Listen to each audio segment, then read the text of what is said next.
It was 1:13 a.m. when Thomas turned onto Route 86, a desolate back road lined with thick pine trees. He'd been driving cross-state to visit his sister and decided to take the scenic route. Big mistake. The road was pitch black, and the fog was beginning to roll in, thick and low like dry ice on a theater stage. Around a sharp bend, his headlights lit up a man standing in the road. Thomas slammed the brakes. The man didn't flinch. He wore an old-style coat, something from the 1940s, dusty and torn, his face obscured by a wide-brimmed hat. Thomas rolled down the window slightly. "Sir, are you okay?" he called out. The man didn't speak. He just raised one arm, pointing down the road. Then he vanished. Not walked away, not turned, just blinked out like a dying light. Shaken, Thomas locked the doors, floored the gas, and sped down the road, glancing at the rear view. Every few seconds, nothing followed. But 5 minutes later, the same man appeared again, standing in the road, pointing the same direction. This time, Thomas didn't stop. He swerved around him and didn't look back. The radio turned to static. The GPS glitched. The trees on either side seemed to grow closer, pressing in, and then he hit something. The car jolted and spun. When it stopped, Thomas stepped out, heart pounding. There was no damage, nothing in the road, neither scent. A small, bloodied child's shoe. Before he could react, the man appeared inches away, staring into his soul. A whisper crawled into his ear. "You should have turned around the first time." Thomas was found the next morning by a state trooper, car idling, eyes wide open, catatonic. In his passenger seat was an old photo of a man from the 1940s, with a child on his shoulders and the very same shoe in the child's hand.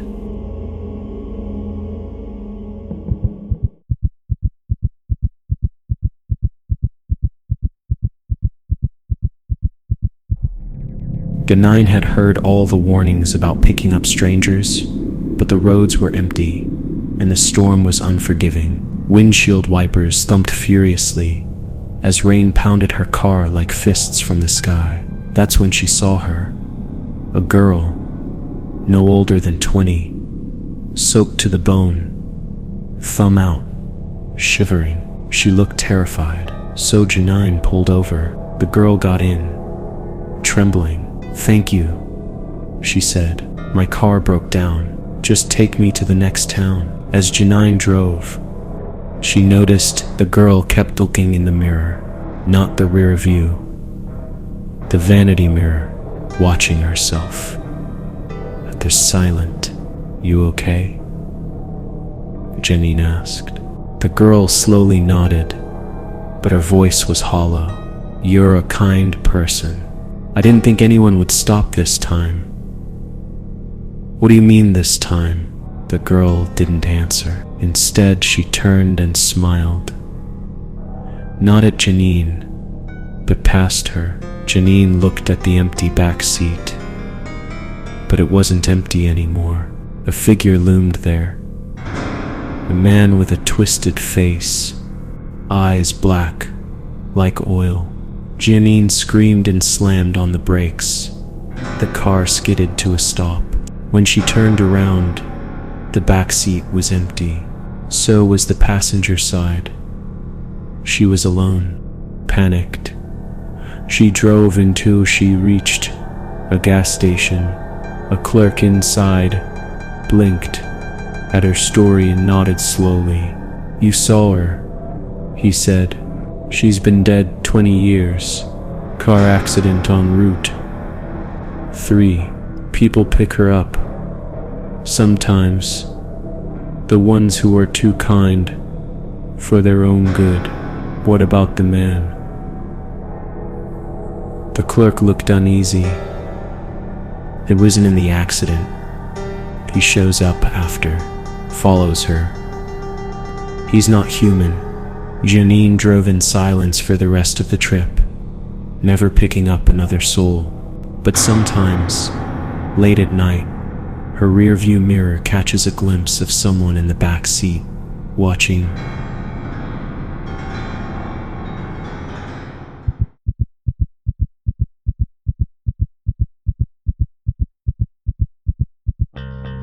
Aaron loved taking night drives to clear his head.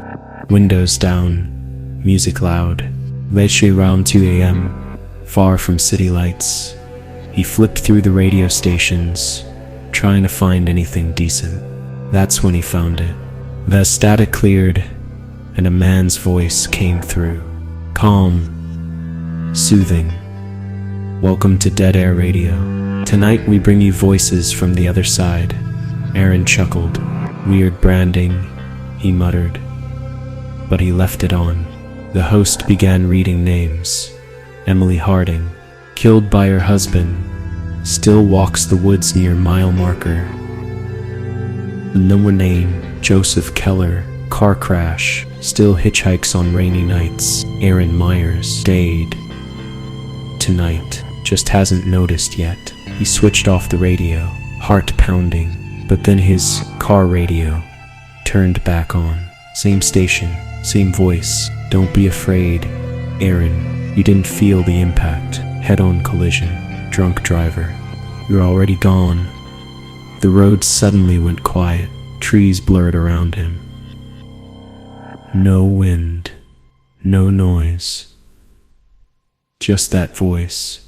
You'll keep driving? Forever. This is your road now. Aaron swerved and pulled over, jumping out of the car. But the landscape was wrong. The trees were black silhouettes. The sky, starless, soundless. No cold, no warmth, just stillness. And behind him, his car radio crackled. Stay tuned. We'll be right back. After the break, with more lost souls. He ran, but the road just kept stretching forward, endless and empty.